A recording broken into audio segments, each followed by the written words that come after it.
नमस्कार, मैं हूं दिवाली राणा। आप देख रहे हैं कमोडिटी 360 डिग्री और आज हम बात करेंगे बेस मेटल्स की। दरअसल एक तरफ यूएस डेट सीलिंग, दूसरी तरफ डॉलर में मजबूती, चीन की इकोनॉमिक सुस्ती और साथ ही सप्लाई में कमी, ये वो कुछ चीजें हैं जिन्होंने बेस मेटल्स की कीमतों पर लगातार अपना इम्पैक्ट डाला है।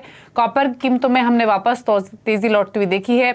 स्टील के दाम 3 सालों के निचले स्तरों के करीब पहुंच गए हैं। ऐसे में क्या रह सकती है यहां से बेस मेटल्स की चाल, इसको समझने की कोशिश करेंगे। किन बातों का आपको ध्यान रखना है अगर आप कोई भी ट्रेड लेते हैं या कोई भी पोजीशन लॉन्ग टर्म के हिसाब से बनाते हैं या ऑलरेडी पोजीशन बना चुके हैं, तो क्या रणनीति या फिर क्या स्ट्रैटेजी यहां से होनी चाहिए, इस पर हमारा फोकस रहेगा। वेंचुरा सिक्योरिटीज के head of commodities NS Ramaswamy हमारे साथ है, SMC ग्लोबल के AVP वंदना भारती हैं और इनके चार्ट्स के टेक्निकल एनालिस्ट निशांत कुमार हमारे साथ बने हुए हैं। आप सभी का स्वागत है इस शो में। और अगर हम बेस मेटल्स की बात करें तो पिछले हफ्ते हमने कमजोरी देखी, फ्राइडे को थोड़ी सी रिकवरी आई, आज हम फ्लैट टूवर्ड्स पॉजिटिव बार साथ कारोबार होते हुए देख रहे हैं। सेलेक्ट बेस मेटल्स में तो तेजी लौटती हुई दिखी भी है।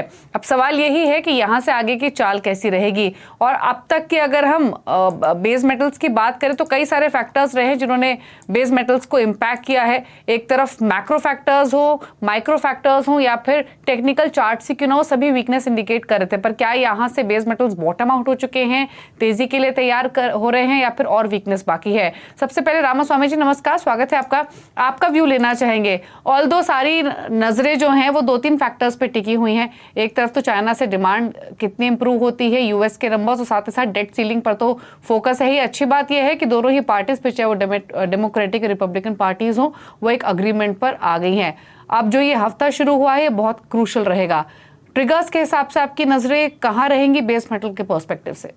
बेस मेटल की ट्रिगर्स जो है अभी फिलहाल तो इकोनॉमिक जो एक्टिविटीज उसका जो सेंटिमेंट है, तो किस तरह इकोनॉमिक एक्टिविटी के सेंटिमेंट किस रूप पर ले जाने की संभावना है। यदि हम देखें कि इकोनॉमिक स्लोडाउन बहुत ही वे किया कॉपर में या बेस मेटल में, और हमने देखा निचले तौर पर करीब 7 मंथ के लो की तरफ गए थे, और अभी जो कह सकते हैं कि थोड़ा बहुत शॉर्ट कवरिंग रिकवरी हो रही है, और IMF भी थोड़े बहुत न्यूज दे रही थी कि कुछ ग्रोथ की संभावना है, और शॉर्ट कवरिंग की वजह से भी थोड़ा बहुत ये जो वायदा जो है, जून वायदा जो है, वहां पर से थोड़ा 715 के आसपास जो भाव दिख रही है।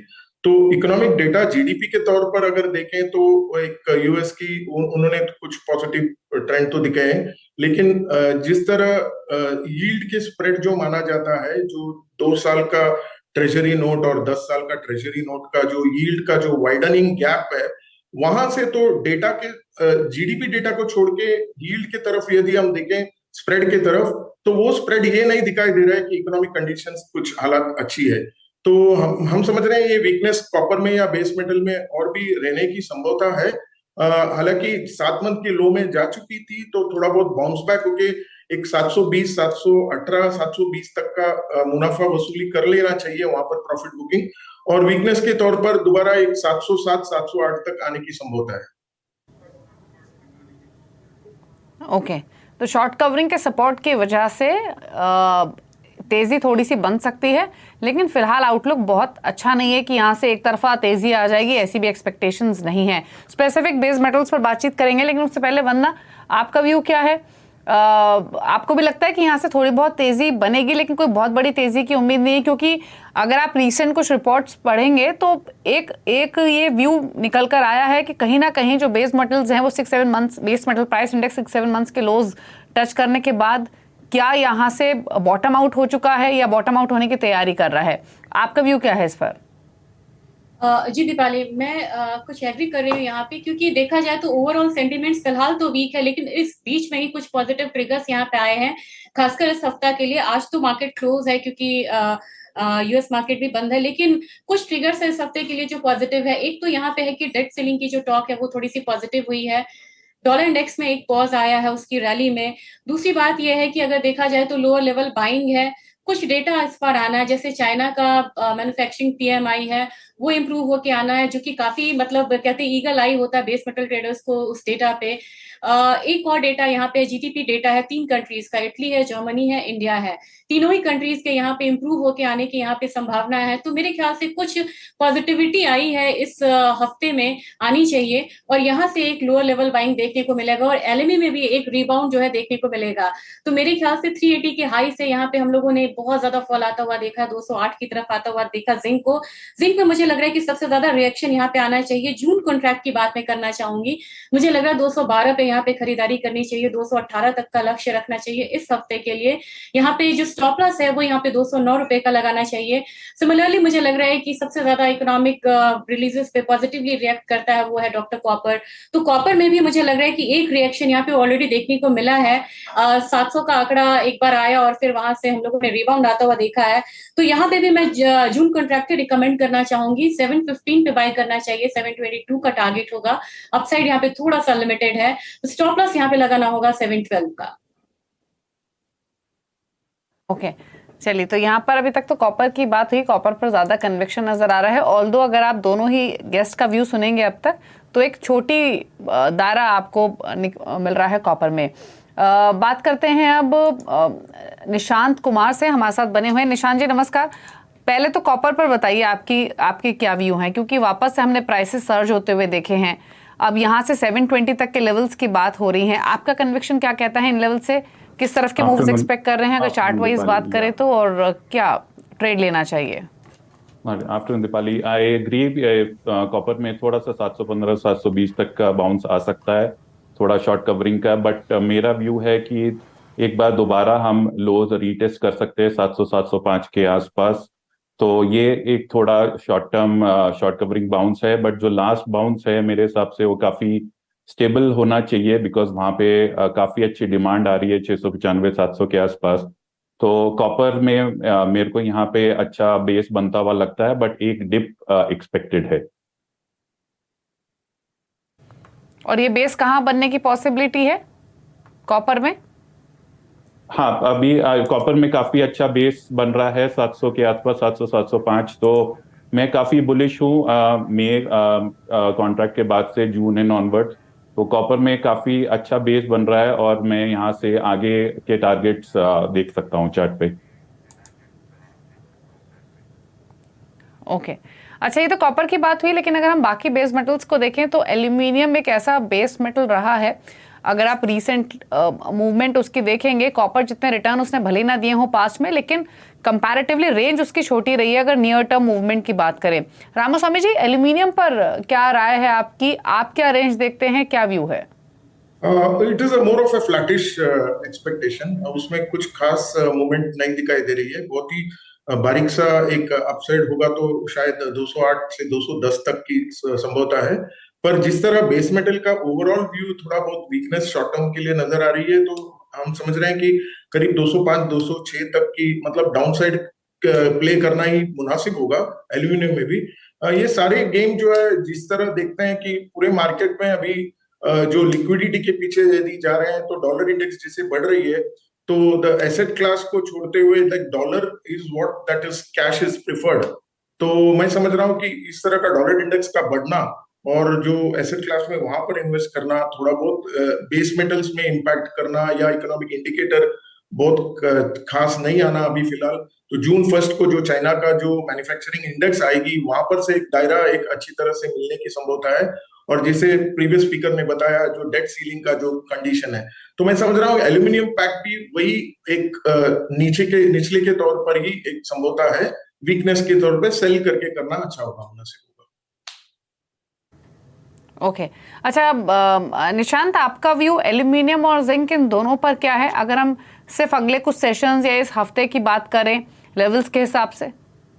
तो दीपाली, तो एल्यूमिनियम में भी 208 209 तक का बाउंस आ सकता है, बट मेरा वही मानना है कि एल्यूमिनियम में भी एक बार लोज रीटेस्ट करें। सो 205 के आसपास एल्यूमिनियम दोबारा देखने को मिल सकता है, बट वहाँ पे अच्छा बेस बन रहा है। और अगर हम जिंक की भी बात करें तो 212 के आसपास जिंक अभी ट्रेड कर रहा है, तो बट 204 206 के आसपास एक लास्ट डिप जिंक में देखा जा सकता है, जो जहाँ पे खरीदारी का मौका बन सकता है। ओके अच्छा वंदना, अगर पूरे बेस मेटल पैक की बात करें तो एक बेस मेटल जो आपको कंपैरेटिवली बेटर लग रहा है खरीदारी के ट्रेड के हिसाब से, और एक जो वीक लग रहा है? दीपाली, देखा जाए बिल्कुल डिवाइडेड है, मिक्स सेंटिमेंट्स है। अगर जिंक की बात करूं और कॉपर की बात करूं, सब कंटेंगो में ट्रेड हो रहा है, लेकिन लेड और एल्यूमिनियम है वो यहाँ पे बैकवर्डेशन में, तो सप्लाई साइड यहाँ पे स्मूथ होगा। मुझे लग रहा है कि यहाँ पे लेड में एक सेलिंग करनी चाहिए जून कॉन्ट्रैक्ट में 184 के लेवल पे, थोड़ा हायर साइड 184 184.5 के लेवल पे सेलिंग करनी चाहिए। टारगेट डाउन साइड का रहेगा 182, स्टॉप लॉस लगाना होगा 187 का। और बाई साइड में मुझे लग रहा है कि जिंक पे मेरा कन्विक्शन ज्यादा है, इसमें एक अच्छा खासा बाउंस देखने को मिला है एलएमई में, और यहाँ पे मुझे लग रहा है कि 212 के करीब यहाँ पे खरीदना चाहिए जून कॉन्ट्रैक्ट को। 218 का टारगेट होगा, 209 का स्टॉप लॉस यहाँ पे होगा। मुझे लग रहा है कि इस हफ्ते के लिए ये टारगेट जो है आ जाना चाहिए। लेकिन एक यहाँ पे बताना चाहूंगी, क्लैरिफिकेशन देना चाहूंगी कि ये शॉर्ट टर्म ट्रेंड है, मेजर ट्रेंड अभी बिल्कुल साइडवेज टू वीक अभी बना हुआ है बेस मेटल का, तो एक बाउंस आएगा लेकिन इस हफ्ते के लिए आ सकता है बेस मेटल में। ओके तो ये लेड एक है जो भले ही अभी 185 के आसपास ट्रेड कर रहा हो, लेकिन ये थोड़ा कमजोर नजर आ रहा है और ट्रेडिंग स्ट्रैटेजीज आपको बताएगी। कन्विक्शन अगर खरीदारी का कहीं है शॉर्ट टर्म के हिसाब से तो वो कॉपर और जिंक में बनाई दे रहा है। अदरवाइज अभी कोई बहुत फंडामेंटल्स चेंज हो गए हैं या फिर कोई तेजी यहाँ से बेस मेटल्स पकड़ेंगे, ऐसा भी कोई व्यू नहीं है। स्टील पर रामास्वामी जी का एक राय ले लेते हैं, आपका व्यू क्या है? भले ही यहाँ पर अगेन हमने थोड़ी सी रिकवरी आते हुए देखी है, लेकिन अगर आप प्राइस वाइज देखेंगे तो ये भी लगातार ये चौथा महीना होगा जब हम प्राइसेस में प्रेशर देख रहे हैं। जनवरी एक था सिर्फ जहां पर थोड़ा 1% के आसपास के पॉजिटिव रिटर्न्स रहते, उसके बाद लगातार हम थोड़ा प्रेशर ही देख रहे हैं। अप्रैल में भी 4% प्राइसेस गिरे, इस महीने भी मई में भी 3% के आसपास गिर चुके हैं। अगेन वही तमाम ट्रिगर्स ही हैं, फिर चाहे वो वीक चाइना डिमांड हो या फिर डॉलर इंडेक्स की मूवमेंट ही क्यों ना हो। क्या व्यू है आपका स्टील पर इन लेवल से? It is again the China factor. China का ही वीक डिमांड और इस तरह का एक डिसअपॉइंटमेंट है चाइना से, जिस तरह का उम्मीद थी लोगों को कि वहां पर से एक अच्छा खासा डिमांड आ सकती है, तो वहां से जब नहीं आने की संभावना थी तो वहां पर मुझे लग रहा है कि 46,000 या एनसीडीएक्स में जो स्टील की जो प्राइस है, एक ग्लोबल इकोनॉमी की बाउंस बैक में ही ये प्राइसेस जाने की संभावना है। तो यहाँ पर भी स्टील में भी मैं समझता हूँ कि करीब एक 2 to 3% का फॉल उम्मीद कर सकते हैं, यानी कि करीब 45,200 के आसपास तक भी आ सकती है स्टील का जो एनसीडीएक्स की जो पावर। ओके निशांत, अगर पूरे बेस मेटल पैक से कोई एक बेस मेटल पिक करना हो ट्रेड के लिए, हालांकि आपने व्यू सब पर दिया है, लेकिन सबसे ज्यादा कन्विक्शन किस बेस मेटल पर है ट्रेडिंग पॉइंट ऑफ व्यू से इस हफ्ते के लिए? क्वेश्चन है निशांत, आपके लिए था ये क्वेश्चन। अरे हाँ, सो दीपाली मैं कॉपर पे ही जाना चाहूंगा, क्योंकि कॉपर में अभी भी स्ट्रेंथ दिख रही है। एक लास्ट डिप जो बचा है उसमें आप अगर इस वीक के लिए जाएं तो थोड़ा सा सेल कर सकते हैं, बट लॉन्ग टर्म और medium to long term copper में स्ट्रेंथ अभी अच्छी बन रही है, क्योंकि जैसा मैंने बोला 700 के आसपास अच्छा इसका लॉन्ग टर्म सपोर्ट बन रहा है, बट एक सेल आप इस वीक के लिए दिख सकते हैं। ओके सेम क्वेश्चन रामास्वामी जी आपके लिए होगा, एक बेस मेटल इस हफ्ते के लिए पिक करना हो आपको तो कौन सा पिक करेंगे आप इस तरफ? मैं थोड़ा बहुत कॉन्ट्रा ओपिनियन में जाऊंगा। जिस तरह हमने कॉपर का फंडामेंटल्स बताया वीकनेस का, एक शॉर्ट टर्म का ट्रेडर मेंटालिटी के हिसाब से यदि देखें तो एक बार एक बाउंस बैक कराने के लिए जब हमने 722 की जो प्राइस बताई थी तो वहां तक के लिए एक बाइंग करा के फिर शॉर्ट टर्म में actually we are weak in the short term, it is a losing ground in copper, but एक बार ट्रेडर मेंटालिटी के हिसाब से मैं इस हफ्ते के लिए मैं एक बार लॉन्ग करूंगा, क्योंकि 7 मंथ की लो टच करके it is going back to its buy is what is recommended in copper now. और इस हफ्ते के लिए शायद 718 720 तक का एक टारगेट रख के हमें करनी चाहिए लॉन्ग पोजीशन। ओके तो यहाँ पर दो व्यू आपको मिले हैं, लेकिन देखिए लेवल्स बहुत इंपॉर्टेंट है दोनों ही ट्रेड्स हैं, फिर चाहे वो निशान ने रेकमेंड किए हों या फिर रामास्वामी जी ने, दोनों की ही कॉल कॉपर पर है, लेकिन एक सेल और एक बाय साइड पर। लेकिन लेवल्स आपको ध्यान देने हैं कि किन लेवल्स पर किस तरीके की पोजीशन बनानी है, वरना आपने जिंक पर भी बाय रिकमेंडेशन दी, कॉपर पर भी, और साथ ही आपकी if I am not wrong lead पर सेल कॉल है। लेकिन इन तीनों में से एक ही ट्रेड अगर कोई लेना हो तो आप कौन सा पिक करेंगी? मुझे लग रहा है कि कॉपर में क्विक रिएक्शन आएगा, सबसे पहले रिएक्शन आता है कॉपर में। तो यहाँ पे मैं जून कॉन्ट्रैक्ट में इनफैक्ट मैं सलाह दूंगी कि 715 के करीब यहाँ पे खरीदारी करे। 722 तक का टारगेट होगा, स्टॉप लॉस यहाँ पे लगाना होगा करीब 712 रुपए का या 11 रुपए का लगा के चल सकते हैं। मेरे ख्याल से कॉपर में एक क्विक रिकवरी आ सकती है, लेकिन शॉर्ट लिव्ड हो सकती है वो। ओके, तो थोड़ी रिकवरी दिख सकती है लेकिन शॉर्ट लिव्ड होगी, यही व्यू इनफैक्ट हमारे बाकी एक्सपर्ट्स का भी है। लेकिन कॉपर पर फोकस रहेगा, 708 के मौजूदा लेवल्स हैं। रुक रहे इसी के साथ एक ब्रेक के लिए। ब्रेक के इस बार फोकस करेंगे कुछ और स्ट्रैटेजीज पर। जल्द वापस